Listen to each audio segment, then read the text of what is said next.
आज आपके 12वीं क्लास का राजनीति विज्ञान का तीसरा पाठ है धर्म। धर्म और धर्म से संबंधित विद्वानों ने क्या क्या परिभाषाएं दी है, धर्म का और किन क्षेत्रों से क्या क्या संबंध है, ये पढ़ेंगे। धर्म है तो धर्म की ये परिभाषा स्वामी विवेकानंद द्वारा आध्यात्मिक और बाह्य औपचारिकता में अंतर करते हुए स्वामी विवेकानंद ने कहा है कि धर्म मनुष्य में पहले से व्याप्त देवत्व और आध्यात्मिकता का विस्तार मात्र है। यानी मनुष्य के अंदर पहले से देवता समान आत्मा का निवास होता है, आध्यात्मिकता की भावना होती है, तो इसका ही विस्तारित रूप धर्म माना गया है। भारतीय बहुत से विचारक हैं, उन्होंने भी धर्म से संबंधित विद्वान हैं, उन्होंने धर्म से संबंधित अपने अपने विचार व्यक्त किए हैं। उनमें Confucius, Moses, Pythagoras, Buddha, Mahavir Swami, ईसा मसीह, मोहम्मद पैगंबर, गुरु नानक, इन सभी ने अपने धर्म से संबंधित अपनी अपनी मान्यताएं और विचार बताए हैं।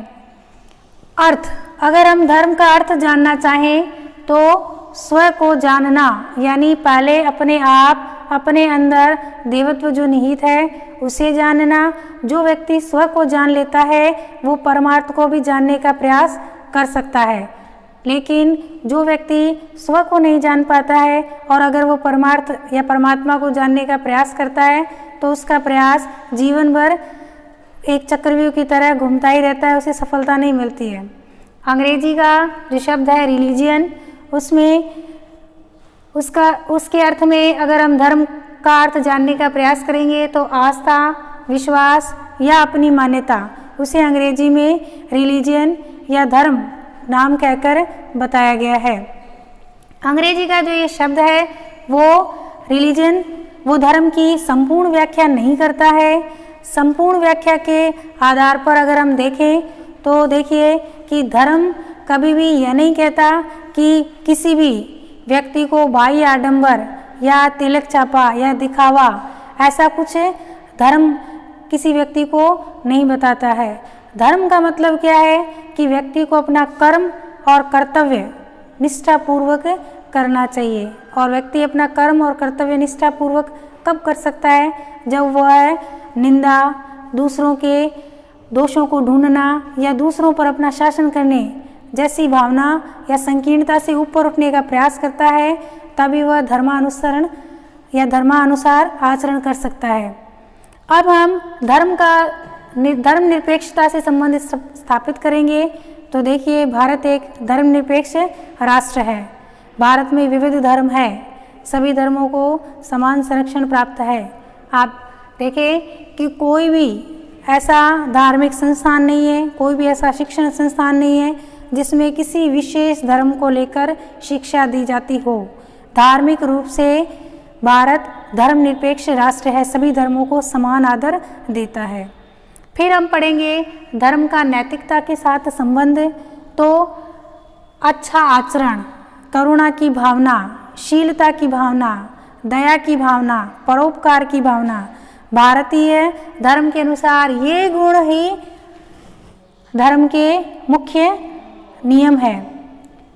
जिस प्रकार विज्ञान के क्षेत्र में कुछ भी विदेशी नहीं होता है, जिस प्रकार वैज्ञानिक क्षेत्र में कोई चीज़ विदेशी नहीं होती है, वैसे ही धर्म में कोई भी संप्रदाय या सांप्रदायिकता की भावना नहीं होती है। जहाँ संप्रदाय या सांप्रदायिकता की भावना जन्म लेती है वो धर्म की श्रेणी में नहीं आता है। और नैतिकता की ही बात करें तो धर्म को किसी भी प्रयोगशाला में परीक्षण करके या उसका वैज्ञानिक तौर पर कोई सटीक निर्णय नहीं लिया जा सकता है। धर्म है वो मनुष्य के स्वयं गुणों के ऊपर आधारित होता है। अब हम धर्म और राजनीति में संबंध स्थापित करेंगे तो धर्म और राजनीति में गहरा संबंध है। जब धर्म और राजनीति में अनुकूल संबंध होता है तो यह देश के लिए लाभदायक सिद्ध होता है, लेकिन जब धर्म और राजनीति में विपरीत संबंध होता है तो ये देश के लिए हानिकारक सिद्ध हो सकता है। कैसे? अगर धर्म और राजनीति का नकारात्मक संसर्ग या संबंध स्थापित होता है तो राजनीति द्वारा धर्म का हमेशा दुरुपयोग किया जाता है। लोग राजनीति के नाम पर धर्म का दुरुपयोग करते हैं। वो नाम धर्म का लेते हैं कि हम अपने धर्म या धर्म गुरुओं के संदेशों को प्रसारित कर रहे हैं या अपने साम्राज्य विस्तार की भावना को बढ़ाने का प्रयास करते हैं, वो नाम धर्म का लेते हैं, लेकिन उसमें राजनीति प्रयोग में आती है। जैसे धर्म के नाम पर शुद्ध राजनीति करने वाले विश्व में खून खराबा तक करा देते हैं। राजनीति का सहारा लेकर और धर्म की आड़ में खून खराबा, उपद्रव जैसी आतंकवादी गतिविधियों को संरक्षण देते हैं। धर्म की आड़ में साम्राज्य विस्तार करना, नाम धार्मिक संप्रदाय का, और यह भी है कि व्यक्ति को केवल धर्म के आधार पर ही प्रभावित किया जा सकता है। धर्म ही एक ऐसी चीज़ होती है या मान्यताएं होती है जिसके आधार पर व्यक्ति का मन है वो द्रवित हो जाता है। धर्म की आड़ में आतंकवादी गतिविधियां हैं उनको करना।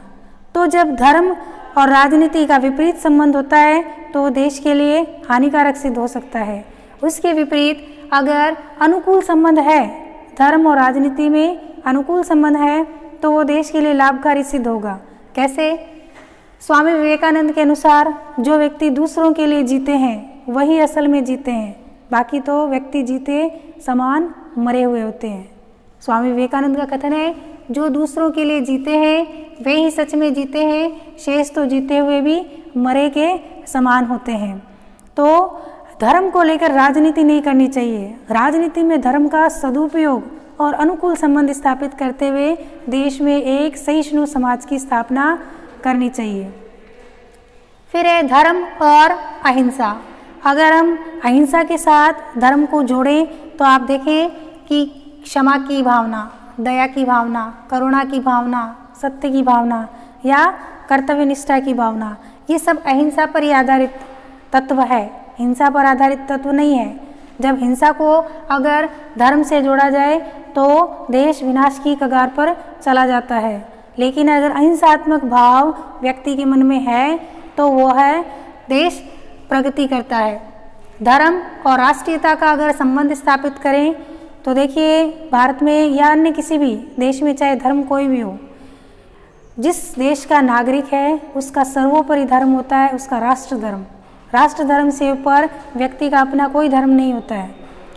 राष्ट्र धर्म सर्वोपरि है और उसका उद्देश्य होता है राष्ट्र की सुरक्षा करना। राष्ट्रीय धर्म ही सर्वोपरि माना गया है। अब हम भारतीय संस्कृति में या प्राचीन भारतीय संस्कृति के अनुसार धर्म का संबंध स्थापित करने का प्रयास करें तो उसमें देखिए संस्कृत में धर्म शब्द का अर्थ धारणात से बना है, जिसमें घ्री धातु है जिसका आशय है धारण करना। धारण क्या करना? धर्म में जो अच्छी बातें, जो अच्छे आचरण की बातें हैं वो अंगीकृत करना, वह स्वीकार करना, वह धारण करना। एकम सत विप्रा बहुधा वदंती, इसका मतलब धर्म चाहे कोई भी है, ईश्वर एक है। और यही आपके प्रसिद्ध भारतीय दार्शनिक याज्ञवल्क्य ने भी धर्म के 10 गुण या 10 लक्षण बताए हैं, जिसमें श्लोक है आपके अहिंसा, सत्यम, स्तेयम, शौचमिनिंद्रिय निग्रह, दानम, दमो, दया, शांति, सर्वेशाम धर्म साधनम। अर्थात व्यक्ति में अहिंसा की भावना, सत्य, अस्तेय चोरी नहीं करना, शौच यानी स्वच्छता, इंद्रिय निग्रह अर्थात इंद्रियों को वश में रखना, दान करना, संयम की भावना रखना, दया की भावना रखना और शांति रखना। यही सारे आपके धर्म को साधक बनाते हैं। और अगर हम धर्म के 10 लक्षणों को मनुस्मृति के आधार पर पढ़ें तो भी मनुस्मृति में भी धर्म के 10 लक्षण बताए गए हैं। उन 10 लक्षणों से संबंधित ही श्लोक है घृति, क्षमा, दमा, अस्तेय, शौचमिनिंद्रिय निग्रह, धी विद्या, सत्य, क्रोधो, दशकम धर्म लक्षणम। अर्थात धर्म के 10 लक्षण हैं घृति यानी धैर्य, क्षमा की भावना, दमा यानी संचय नहीं करना या फिर व्यक्ति को संयम रखना, फिर अस्तेय चोरी नहीं करना, फिर शौच यानी शुद्धता या स्वच्छता रखना, इंद्रिय निग्रह इंद्रियों को वश में रखना, और फिर है आपके घी, घी यानी बुद्धि, बुद्धि के उचित बुद्धि के अनुसार आचरण करना, विद्या, सत्य, क्रोध नहीं करना, और यह धर्म के 10 लक्षण बताए गए हैं। वापस से धैर्य, क्षमा, संचय नहीं करना, चोरी नहीं करना, इंद्रियों को वश में रखना, बुद्धि, विद्या, सत्य बोलना, ये सब, क्रोध नहीं करना, ये सारे के सारे धर्म के 10 लक्षण बताए गए हैं। अब हम अन्य धर्मों से धर्म की संकल्पना पढ़ेंगे। ये तो हमने अभी आपके भारतीय धर्म के अनुसार, लेकिन भारत में भी बहुत से धर्म हैं।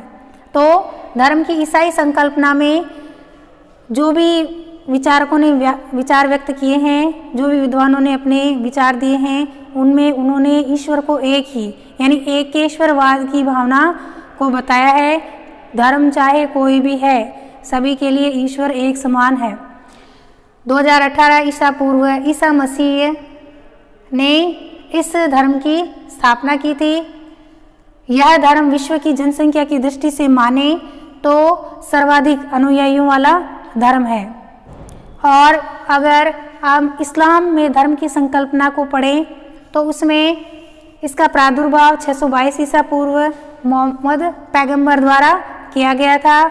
दुनिया की जितनी जनसंख्या है, दुनिया की जितनी आबादी है, उसका 5वां हिस्सा है वो आपके इस्लाम धर्म का है। इस्लाम धर्म के महान जो केंद्र है, वैसे तो मक्का मदीना यात्रा के लिए लोग मानते हैं अपने जीवन का अंतिम सफल जो या धर्म की यात्रा है उसे माना जाता है, लेकिन जो इस्लाम के प्रमुख केंद्र है वो है बगदाद, काहिरा, कोर्डोबा, दमिश्क और समरकंद। निष्कर्ष के रूप में यानी धर्म से संबंधित जो विचार पढ़े हैं उनमें निष्कर्ष के रूप में हम कह सकते हैं कि धर्मनिरपेक्ष राष्ट्र की नींव क्या हो सकती है? धार्मिक सहिष्णुता की भावना।